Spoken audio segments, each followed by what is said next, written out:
Sziasztok! Szakos Péter vagyok, a Napi Droid alapítója, és most a Xiaomi Mi Band 2 okos karkötőt fogom nektek röviden bemutatni. A készüléket nemrég kaptuk a Tinydale-től, ezúton is köszönjük nekik, bár valószínűleg egy kukot sem értenek ebből a videóból, hiszen egy kínai webáruházról van szó.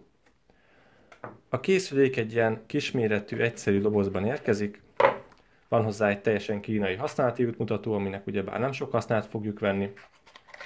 A töltőre viszont szükségünk lesz. Ez egy ilyen egyszerű, becsúsztatásos módszerrel csatlakoztatható.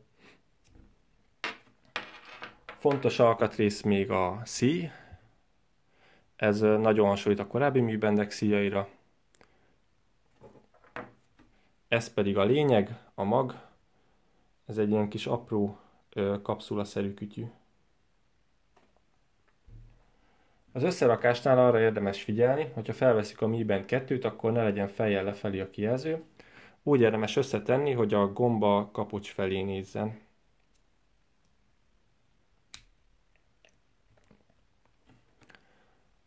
Így néz ki tehát összetéve a Mi Band 2.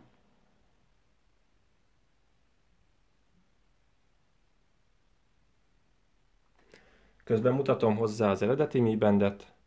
Látható, hogy az új modell valamivel nagyobb, de azért nincs olyan túlzottan nagy méretbeli különbség.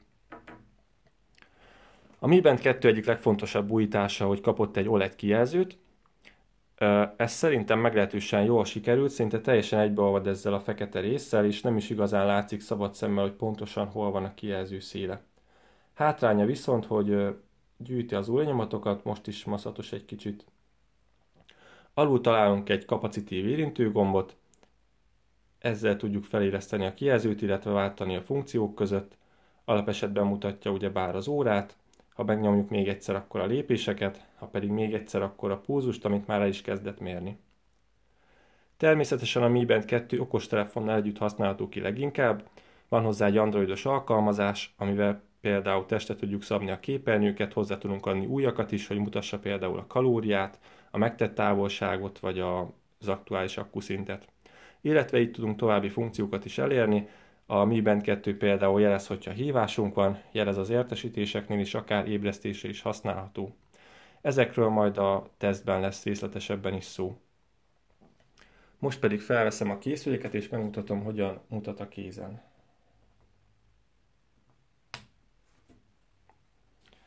Behely-könnyű, kényelmes a viselése, és nekem a dizájn is eléggé tetszik, tehát szívesen fogom hordani. Érdekes funkció, hogy ha felemelem a karom, akkor automatikusan felvillan az óra. Ez kifejezetten hasznos, hiszen így nem lesz a másik kezünkre szükség.